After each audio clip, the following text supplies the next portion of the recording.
इसी के लिए ये हमारा काउंटिंग थैंक यू हमारा जो ईवीएम मशीन है इधर में स्टोर रूम है।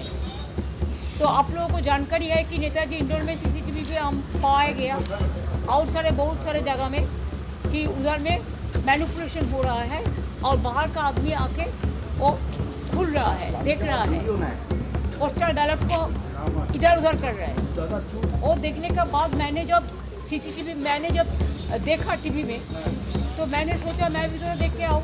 तो पहले तो सेंट्रल फोर्सेस मेरे को एंट्री करने नहीं देते थे। सध्या संपूर्ण देशाचे लक्ष लागून आहे ते म्हणजे पश्चिम बंगालच्या रणधुमाळीकडे। बंगालची निवडणूक म्हणजे केवळ सत्ता संघर्ष उरलेला नाही, तर तो आता आरोप प्रत्यारोप, न्यायालयीन लढा आणि ईव्हीएमच्या विश्वासार्हतेवरती येऊन ठेपला आहे। मुख्यमंत्री ममता बॅनर्जी यांनी भाजप आणि केंद्रीय निवडणूक आयोगाविरोधात थेट युद्ध पुकारले आहे। ईव्हीएम मध्ये छेडछाड केल्याचा आरोप करत टीएमसीने एक खळबळजनक व्हिडिओ त्यांच्या सोशल मीडिया हँडलवरून शेअर केला आहे। दुसरीकडे निवडणूक आयोगाच्या एका निर्णयाविरोधात ममता बॅनर्जींनी थेट सर्वोच्च न्यायालयाचे दार ठोठावले आहे। आज आपण या सगळ्या राजकीय वादाच्या मुळाशी जाण्याचा प्रयत्न करणार आहोत। नमस्कार, मी संकेत आणि आपण पाहत आहात मुंबई आउटलुक। गेल्या 24 तासांपासून सोशल मीडियावर एक व्हिडिओ तुफान व्हायरल होतोय। हा व्हिडिओ तृणमूल काँग्रेस अर्थात टीएमसीने अधिकृतपणे शेअर केला असून यामध्ये एका स्ट्रॉंग रूमचे दृश्य असल्याचा दावा केला जात आहे। व्हिडिओमध्ये काही महिला संशयास्पदरित्या काहीतरी करताना दिसत आहेत। टीएमसीचा असा आरोप आहे की या महिला ईव्हीएम सोबत छेडछाड करत आहेत। ममता बॅनर्जी यांनी यावर आक्रमक पवित्रा घेतला असून त्यांनी प्रश्न उपस्थित केला आहे की इतक्या कडक सुरक्षेत असलेल्या स्ट्रॉंग रूम मध्ये या महिला कशा पोहोचल्या। भाजपने निवडणूक आयोगाच्या मदतीने निकालात फेरफार करण्यासाठी हे पाऊल उचलल्याचा आरोप ममता यांनी केलेला आहे। यामुळे मतदारांमध्ये चिंतेचे वातावरण निर्माण झाले आहे। पश्चिम बंगाल निवडणुकीत वाद फक्त ईव्हीएम पुरता मर्यादित नाही। केंद्रीय निवडणूक आयोगाने बंगालच्या निवडणुकीसाठी एक मोठा निर्णय घेतला होता।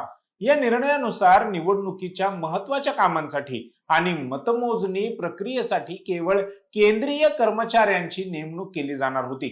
राज्य सरकारच्या कर्मचाऱ्यांना या प्रक्रियेतून बाजूला ठेवण्यात आले होते। ममता बॅनर्जी यांनी या निर्णयाला लोकशाहीच्या विरोधात असल्याचे म्हटले आहे। त्यांचा दावा आहे की निवडणूक आयोग भाजपच्या इशाऱ्यावर काम करत असून राज्यातील कर्मचाऱ्यांवर अविश्वास दाखवून संघराज्य रचनेला धक्का लावला जात आहे। या निर्णयाला आव्हान देण्यासाठी ममता बॅनर्जी यांनी सुप्रीम कोर्टात धाव घेतली आहे। आज यावर महत्त्वाची सुनावणी होणार असून संपूर्ण देशाचे लक्ष कोर्टाच्या निकालाकडे लागले आहे। असे हे आरोप फक्त एका बाजूचे नाहीत। भारतीय जनता पक्षानेही अत्यंत गंभीर तक्रारी नोंदवल्या आहेत। भाजपच्या दाव्यानुसार 2 विधानसभा मतदारसंघातील 15 अशा बूथवर ईव्हीएमच्या कमळ चिन्हाच्या बटनावर चिकट टेप लावली गेली आहे। यामुळे मतदारांनी बटन दाबले तरी ते दबले जात नव्हते किंवा मत नोंदवले जात नव्हते। या तक्रारीची दखल घेत निवडणूक आयोगाने तातडीने चौकशी केली आणि आज त्या 15 बूथवर पुन्हा एकदा मतदान घेण्याचा निर्णय घेतला आहे।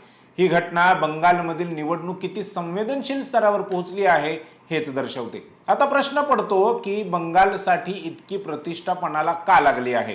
भाजपसाठी बंगाल जिंकणे म्हणजे पूर्व भारतात आपले वर्चस्व निर्माण करणे आहे, तर ममता बॅनर्जी यांच्यासाठी ही लढाई त्यांच्या अस्तित्वाची आहे। एकीकडे ईव्हीएम मधील छेडछाडीचे आरोप आणि दुसरीकडे निवडणूक आयोगाच्या निष्पक्षतेवर उठलेले प्रश्न, या सर्वांमुळे मतदारांच्या मनात संभ्रम निर्माण होऊ शकतो। परंतु सर्वोच्च न्यायालय आज काय भूमिका घेणार हे पाहणे महत्त्वाचे ठरेल। जर कोर्टाने निवडणूक आयोगाचा निर्णय फिरवला तर ममता बॅनर्जींसाठी हा एक मोठा नैतिक विजय असेल। बंगालची ही निवडणूक केवळ सत्तेसाठी नाही, तर ती लोकशाहीच्या मूल्यांसाठी कसोटीची निवडणूक ठरत आहे। ईव्हीएमचा गोंधळ, 15 बूथवर होणारे फेरमतदान आणि सुप्रीम कोर्टातील सुनावणी यातून काय निष्पन्न होते हे तर येणारा काळच सांगेल। पण निवडणूक आयोगाचा केंद्रीय कर्मचाऱ्यांचा निर्णय योग्य आहे का आणि ईव्हीएम मधील या गोंधळाला जबाबदार तरी कोण, यावर आता मोठी चर्चा होऊ लागली आहे।